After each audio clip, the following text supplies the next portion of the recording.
Da li je moguće da čovjek ostari, a da nikada ne odraste? Godine prolaze i bez da ih požurujemo, ali rast, unutrašnji rast, se ne dešava sam od sebe. Zašto?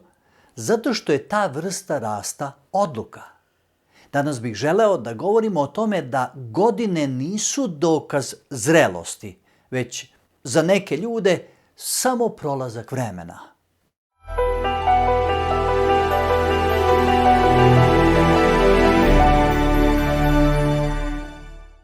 Mnogi ljudi provedu ceo život čekajući da se nešto promeni. Čekaju da se promene okolnosti, da se promene drugi ljudi, pa čak i društvo ili vreme.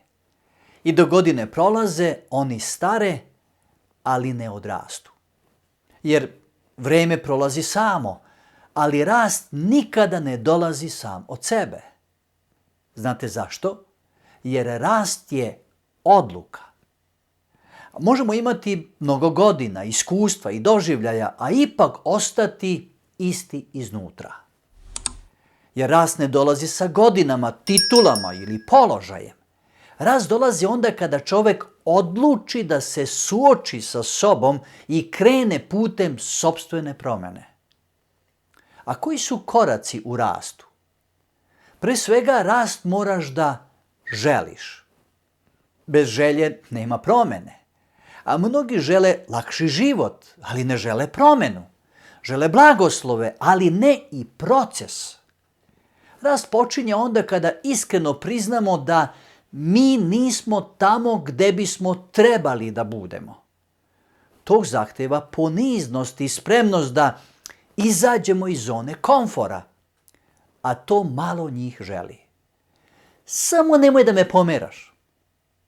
I u Svetom pismu imamo primere ljudi koji nisu želeli da se menjaju. Jedan od takvih je i apostol Petar. Petar je iskreno voleo Isusa, imao je dobru nameru, ali imao svoju prirodu koja ga je sputavala. Bio je nagao, emotivan i često vođen strahom. Ipak, on je želeo da bude uz Hrista. Ta želja ga je držala blizu, čak i onda kada je grešio. Ali želja nije dovoljna. On je morao, kao što i ti moraš, odlučiti da rasteš.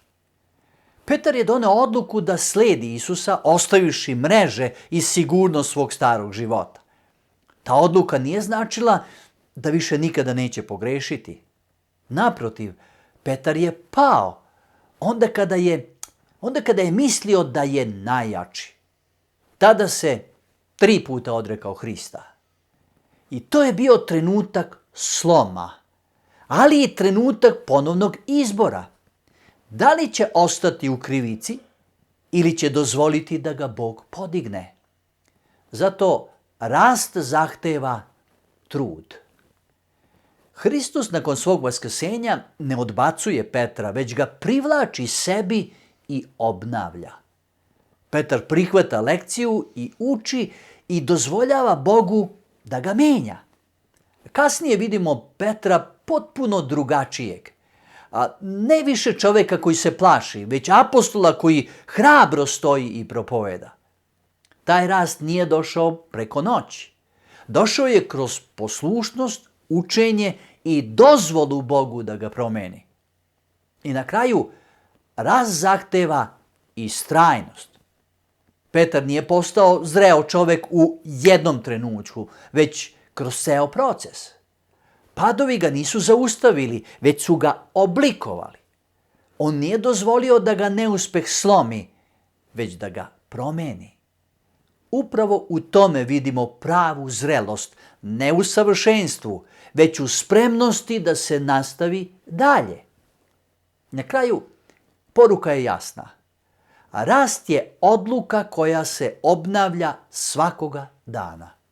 Kao i Petar, i mi biramo da li ćemo ostati u strahu, krivici i izgovorima ili ćemo dozvoliti Bogu da nas vodi kroz proces rasta. Dragi moji, godine će proći. Okolnosti će se možda menjati ili možda i neće, ali ostaje jedno pitanje. da li ćemo rasti. Jer rast je odluka i ta odluka je u našim rukama.